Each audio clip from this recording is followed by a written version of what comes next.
Moving toward the question number 7. Question number 7 है हमारे पास, which would had greater effect on the kinetic energy of an object, doubling the mass, doubling the velocity. हमारे पास दो situations दी हुई हैं. एक है doubling the mass, के हम मास को डबल करते हैं. The second one is doubling the velocity. तो कहता है हमारे पास काइनेटिक एनर्जी को कौन सी चीज ज्यादा अफेक्ट करेगी. ठीक है. So the kinetic energy of a bullet is given by, kinetic energy हमारे पास होती है half mv square. So the first condition कि हम मास को डबल करते हैं. ठीक. हाफ mv स्क्वायर, जब हम मास को डबल करेंगे तो 2m मास के साथ हमने 2 लगा दिया. हमने क्या किया कि इस 2 को हम बाहर ले आए. ठीक. And then we have put half mv square. अब हमारे पास इक्वेशन क्या हो जाएगी, काइनेटिक एनर्जी 2ke.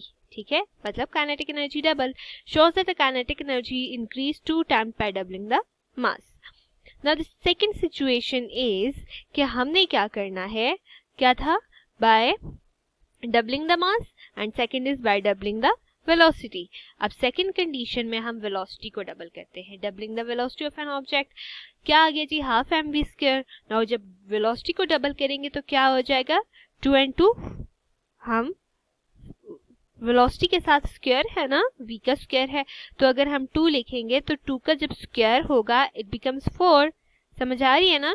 2v इन इक्वेशंस, जब हम 2v डालेंगे, ये देखें v के ऊपर भी स्क्वायर है और 2 के ऊपर भी स्क्वायर आएगा, तो 2 का स्क्वायर 4 बन जाएगा. So will get 4mv square.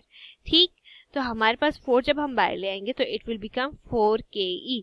तो कहते हैं by increasing the kinetic energy, हमारे पास by increasing the velocity, doubling the velocity, हमारे पास काइनेटिक एनर्जी 4 टाइम इंक्रीज कर जाएगी. क्लियर बच्चों. अब कहता है conclusion, thus doubling the mass and speed of a body will be greater after on the kinetic energy that on the body. कि हमारे पास जब हम मास को डबल करते हैं तो काइनेटिक एनर्जी डबल होगी, जब हम वेलोसिटी को डबल करते हैं तो काइनेटिक एनर्जी 4 टाइम्स होगी. क्लियर. क्वेश्चन नंबर 8 हमारे पास सेम है जैसे क्वेश्चन नंबर 7 था, उसमें हमने काइनेटिक एनर्जी डबल की थी. यहाँ पे काइनेटिक एनर्जी ट्रिपल करने का कह रहा है. कहता है if the speed of particle triples bye what factor does the kinetic energy increases, कि हम पार्टिकल की स्पीड को ट्रिपल कर देते हैं तो हमारे पास काइनेटिक एनर्जी कितनी इंक्रीज होगी. सो यहाँ पे हमने क्या करना है, जैसे ऊपर 2v स्क्वायर लिया था तो यहाँ पे 3v स्क्वायर आ जाएगा. 3 का हम जब स्क्वायर लेंगे दैट विल बी 9. 9 आ गया तो 9 हाफ mv स्क्वायर. ठीक है. तो हमारे पास काइनेटिक एनर्जी कितनी इंक्रीज हो जाएगी, 9 टाइम्स. ठीक बच्चों. So equation show that the kinetic energy of a body becomes 9 times of its initial value. It is made triple. जब हम ट्रिपल करेंगे तो हमारे पास क्या होगी, 9 टाइम इंक्रीज कर जाएगी. Thus tripling the velocity of an object will be greater effect on the kinetic energy of object. कि हम वेलोसिटी को ट्रिपल करेंगे तो काइनेटिक एनर्जी हमारे पास बहुत ज्यादा इंक्रीज होगी. ठीक बच्चों. Question number 9. क्वेश्चन नंबर 9 में हमारे पास पावर के रिलेटेड क्वेश्चन है. कहता है the motor of a crane uses power to lift a steel beam. कि एक स्टील का रॉड है, बीम बड़े से रॉड को कहते हैं. ठीक. तो उससे उठाना है क्रेन ने, एक मोटर ने, और फॉर राइजिंग इट क्या यूज होगी, पावर यूज होगी. By what factor must the motor power increases to lift a steel beam twice it high in the half of the time. कि हमारे पास हमने क्या करना है कि हाइट जो होगी ट्वाइस करेंगे, डबल हाइट करेंगे और उसके बाद हम उसकी टाइम हाफ कर देंगे. तो हमने क्या फाइंड करनी है, पावर फाइंड आउट करनी है.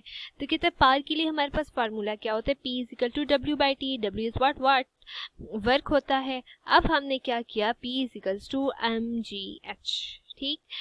mgh हमने जब पुट कर दिया तो हाइट हमने कह दी 2h, डबलिंग द हाइट ना, हाइट हमने डबल की हुई है और हमने टाइम क्या किया था, हाफ किया था. सो बाय पुटिंग द वैल्यूज हमारे पास mg और h की जगह 2h आ गया और डिवाइड बाय हाफ t. तो देखें बच्चों, इधर आपकी समझने की बात है, पहले भी आप लोगों को ये चीज समझ नहीं आई थी. आप इसे जब डिवाइड की फॉर्म में लिखें अपने पास कॉपी पे, जब आप इसे डिवाइड की फॉर्म में लिखेंगे ना तो ये हाफ को जो 2 है ये थर्ड प्लेस पे आएगा. जो चीज हमारे पास थर्ड प्लेस पे आती है वो फर्स्ट प्लेस पे आ जाती है. ठीक है.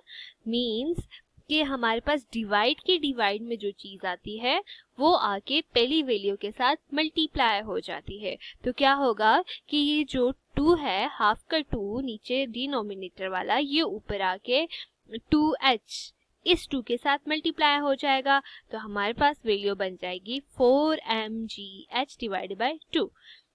ठीक है, तो हमारे पास mgh डिवाइड बाई टी क्या बन जाएगा, p ना, p की वैल्यू है, तो हम कह देते हैं पार विल बी 4 टाइम्स। तो कहता है shows that a par becomes 4 times when we double the height and half the time, कि जब हम हाइट को डबल करें और टाइम को हाफ करें तो हमारे पास पार कितनी इंक्रीज होगी, 4 टाइम्स इंक्रीज होगी। thus half the time and doubling the height we have greater effect on a par, कि हमारे पास जब हम ये सिचुएशन क्रिएट करते हैं तो हमारे पास पार पे बहुत ज़्यादा इफेक्ट होता है। Now students, if you have any problem do ask. अल्लाह हाफिज, टेक केयर।